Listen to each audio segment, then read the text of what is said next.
हनुमान जी बेनीवाल। अध्यक्ष महोदय, सबसे पहले तो आप अध्यक्ष पद पर निर्वाचित हुए और सारे सदन ने, सारी पार्टियों ने, हमारे निर्दलीय जितने भी छोटे दल थे, इन सब ने मिलकर जैसे ही आपका नाम अध्यक्ष के लिए घोषित हुआ भारतीय जनता पार्टी की तरफ से, सब ने मन बना लिया था कि देवनानी जी अध्यक्ष बन रहे हैं तो हमें डिस्टर्ब नहीं करना, इनको अध्यक्ष करना, क्योंकि आप सबसे ज़्यादा हमने देखा कि विपक्ष में रहते हुए आपने सबसे ज़्यादा लड़ाई लड़ी। मैं तो आपके साथ रहा हूं और मैंने तो ये भी देखा है आपको इनका ध्यान ज़्यादा रखने की बजाय हमारा ज़्यादा ध्यान रखना, क्योंकि पिछली बार आपको बोलने नहीं देते थे। इस बात का भी आपको ध्यान में रखना कि पिछली बार जब आप स्टिकर लगाते थे, पर्ची लगाते थे, तो जैसे ही आपका नाम आता तो माइक बंद हो जाता था। तो इस बात का तो आपको ध्यान रखना, लेकिन हमारा जो छोटे दल है निर्दलीय, इनका विशेष रूप से ध्यान रखना है।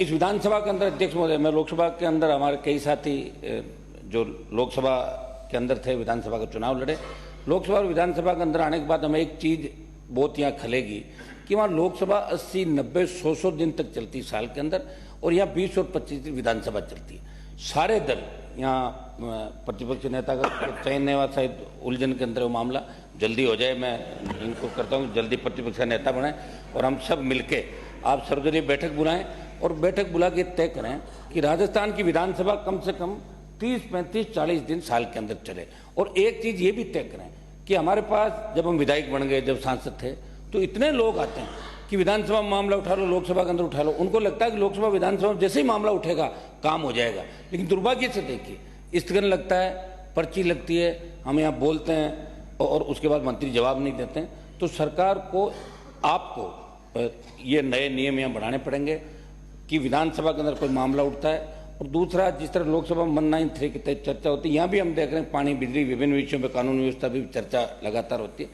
चर्चाएं भी समय समय पर हो, हाउस ज़्यादा से ज़्यादा चले, तब लोकतांत्रिक मूल्यों की रखवाली हो सकती है। हमें आपसे बड़ी उम्मीद है कि लगातार 3 से लेकर 23 तक आप लगातार जीतते रहे, और हमें यह भी पता है कि आप के दल के कई लोग ये नहीं चाहते थे कि आप जीत के बार बार आओ, लेकिन फिर भी आप आ जाते थे। आपकी बहुत मेहनत थी वहाँ पे कि आज, और हम तो ये चाह रहे थे कि आप एक दूसरे पद की ओर जा रहे हो, लेकिन चलो यहाँ आके रुक गए। अभी बड़ी बात, विधानसभा अध्यक्ष आप बन गए। मैंने देखा दिल्ली के अंदर बहुत से नेता जो सीएम की बात करते थे, उनको विधानसभा को अध्यक्ष बना दिए देश के अंदर।